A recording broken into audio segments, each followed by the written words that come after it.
ঘোড়ার প্রসবকারী সরকার, অশ্বডিম্ব প্রসবকারী সরকার যে আসলে আর কিচ্ছু করে নাই 5.5 মাসে, একমাত্র মুখে বড় বড় কথা বলা ছাড়া, তার সবচেয়ে বড় প্রমাণ বোধহয় আজ ঢাকার রাজপথেও হাজির। ঢাকার রাজপথে আবারও জুলাই আন্দোলনে আহতরা নেমে এসেছেন তাদের সুচিকিৎসার দাবি, পুনর্বাসনের দাবি, ক্ষতিপূরণের দাবি। বলছেন তারা আর্থিক ক্ষতিপূরণ চাই না, আপাতত চিকিৎসাটা চলুক, আপাতত পুনর্বাসন প্রক্রিয়াটা অন্তত চলুক। দেখুন, সেই দাবিতে গত রাত থেকে 1 ফেব্রুয়ারি রাত থেকে তাদের নেমে আসতে হয়েছে সেই আগারগাঁওয়ের হাসপাতাল পাড়াটায়, পঙ্গু হাসপাতাল, টিবি হাসপাতাল, চক্ষু বিজ্ঞান ইনস্টিটিউট সব যেখানে, এবং আজকে সকাল থেকে 2 ফেব্রুয়ারি সকাল থেকে আবার তারা পথে আছেন এবং বলছেন দাবি না মানা পর্যন্ত তারা যাবেন না। আসলে তাদের উপায়টাই বা কি? মনে থাকবে যে 3 মাস আগে নভেম্বরে আরেকবার তারা কিন্তু এই মধ্যরাতে এই দৃশ্য আমরা দেখেছিলাম যে কেউ ক্রাচে ভর করে, কেউ হুইল চেয়ারে পঙ্গু হাসপাতাল থেকে প্রথম বেরিয়ে এসেছিলেন আহতরা, জুলাই আন্দোলনে আহতরা, এবং তারা বলেছিলেন উপদেষ্টারা যদি না আসেন তারা হাসপাতালে ফিরবেন না। মধ্যরাতে 4 উপদেষ্টা এলেন এবং উপদেষ্টাদের মধ্যে আপনাদের মনে থাকবে তাদের দাবি ছিল যে ডক্টর ইউনূসের গ্রামীণ ব্যাংকের সহকর্মী হিসেবে যিনি চাকরি পেয়েছেন, নূরজাহান বেগম, উপদেষ্টা হিসেবে, স্বাস্থ্য উপদেষ্টা হিসেবে, চিকিৎসার সুব্যবস্থা না পেয়ে আহতদের একটা দাবি ছিল সেই স্বাস্থ্য উপদেষ্টার পদত্যাগ। তো যাই হোক, সেই স্বাস্থ্য উপদেষ্টা ছাড়া বাকি আরো 4 উপদেষ্টা তখন গিয়ে দেখা করে এলেন আহতদের সাথে এবং বললেন, আসিফ নজরুল স্যার, আমার স্যার, উনি আইন বিভাগের, তো সেই আসিফ নজরুল বলে এলেন, ডক্টর আসিফ নজরুল বলে এলেন যে ডিসেম্বরের মধ্যে যদি আমরা ব্যবস্থা করতে না পারি তখন আপনারা আমাদেরকে বলবেন আর সচিবালয়ে এসে দেখা করেন। তো এরপরে 15 নভেম্বর সচিবালয়ে তাদের সঙ্গে আহতদের একটি প্রতিনিধি দলের সঙ্গে তারা বৈঠক করলো। বৈঠকে আহতরা বললেন তাদের স্বীকৃতি দরকার আহত হিসেবে, তাদের পুনর্বাসন দরকার, তাদের চিকিৎসা দরকার, সবচেয়ে বড় দরকার একটা নামের তালিকা। এখন দেখেন, অশ্বডিম্ব ঘোড়ার ডিম প্রসবকারী সরকার গত 5.5 মাসে এই আহত নিহতদের কথা বলে তারা ক্ষমতা ভোগ করছে, তারা ক্ষমতায় চড়ে বসেছে এবং মাথা থেকে কিছুতেই নামবে না। এখন নির্বাচন কিচ্ছু তাদের মাথায় নাই। এই সংস্কার, এই সংবিধান, এই ঘোষণাপত্র, এই নিয়ে তারা আছে। অন্যদিকে এই আহত নিহতদের তালিকাটা তারা পূর্ণাঙ্গভাবে করতে পারে নাই এখন পর্যন্ত। আহতদের তালিকাটা এখনো নাকি ভেরিফিকেশন চলছে। তো ভেরিফিকেশন করছিল কারা? জুলাই শহীদ স্মৃতি ফাউন্ডেশন। দেখছিল কে? সার্জিসের তো সচিবালয়ে যাওয়া আছে, এখানে সেখানে হম্বি তম্বি করা আছে। তার চেয়ে বড় কাজ আছে যে মানে ক্ষমতায় চড়ে বসতে না বসতে তারা তো বলে দিয়েছে যে তারা রাজনৈতিক দল করবে, তারা সংসদ নির্বাচন করবে। কাজে ঘন ঘন পঞ্চগড়ে গিয়ে তার জনসংযোগ আছে, তার কম্বল বিতরণ আছে। সে বলেছে জুলাই শহীদ স্মৃতি ফাউন্ডেশনের কাজ সে আর করতে পারবে না, সে যথেষ্ট সময় দিতে পারছে না। কাজ দিয়ে গেছে কাকে? মীর মুগ্ধর ভাইকে। আর হটলাইনে গত কয়েক মাসে ফোন করে যে আহতরা মোটেও জুলাই শহীদ স্মৃতি ফাউন্ডেশনের ভেরিফিকেশনের জন্য পৌঁছতেই পারছেন না, এই কথা কিন্তু তারা বারবার সংবাদ মাধ্যমে বলেছেন।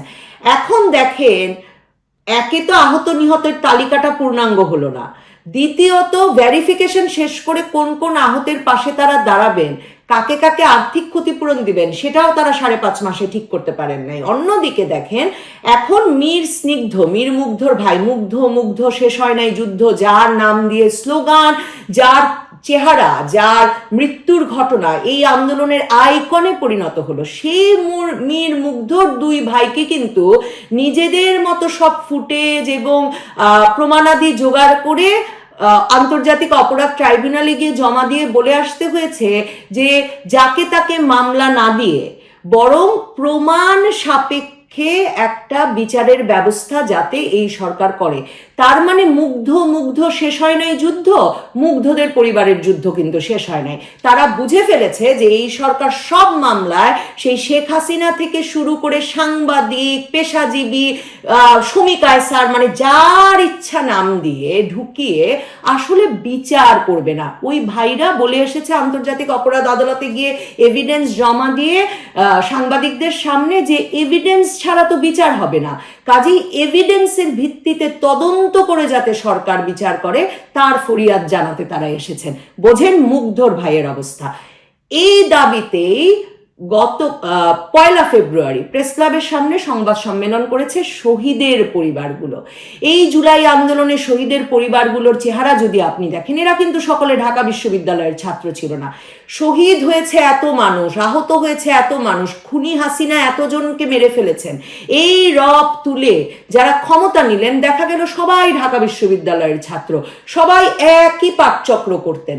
অন্যদিকে দেখেন এই যে শহীদ পরিবারগুলো যারা সংবাদ সম্মেলনে প্রেস ক্লাবে জড়ো হলো, তাদের বাড়ির একমাত্র কর্মক্ষম ব্যক্তিটি মারা গেছেন, ছোট সন্তান নিয়ে অনেকে অসহায়। এর মধ্যে এই পরিবারগুলো বলছেন যে আর্থিক সহায়তা, পুনর্বাসন তো চাই, তার চেয়ে বেশি চাই বিচার। বিচার বিচার করতে করতে আস্ফালন করছেন বটে এই ইউনূস সরকার, কিন্তু এখন পর্যন্ত একটি ঘটনায় সুনির্দিষ্টভাবে কাউকে ভিডিও ফুটেজ দেখে, ছবি দেখে তারা চিহ্নিত করেন নাই। তারা ফ্যাসিস্ট দোসর নাম দিয়ে একে তাকে ধরছেন, ট্যাগ করছেন আর ডাস্টবিনে ময়লা ফেলছেন। এই অবস্থায় ঘোড়ার ডিম প্রসবকারী এই সরকারকে প্রশ্ন করা দরকার যে যারা মারা গেলেন তারা কি বিচার পাবেন? যারা মারা গেলেন তাদের পরিবারের পাশে কি এই সরকার দাঁড়াবে? যারা আহত হলেন সেই আহতরা কি চিকিৎসা পাবে? তারা কি বিচার পাবে? তারা কি পুনর্বাসিত হবে? নাকি আসলে এরা সামনে থাকবেন মেটিকুলাস ডিজাইনের প্ল্যানের অংশের গণ অভ্যুত্থানে, আর অন্যদিকে ক্ষমতায় বসে কোনোভাবেই ক্ষমতা ছাড়বেন না একদল, প্রয়োজনে রাজনৈতিক দল গড়বেন, তারপরে ক্ষমতা আরও কুক্ষিগত করবেন। বাদ পড়ে যাবে কে জানেন? এই ঘটনার মধ্যে সকলেই কি ছাত্র ছিলেন?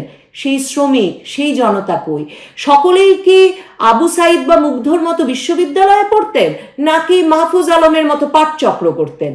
আমার প্রশ্ন, সেই হোসেন কোথায়? প্রথম আলোতে যে পড়েছিলাম 10 বছরের শিশু, চিটাগং রোডে এত ঝামেলা চলছে সে তখন, দিনের পর দিন ধরে সেখানে পুলিশের সঙ্গে আন্দোলনকারীদের সংঘর্ষ চলছে।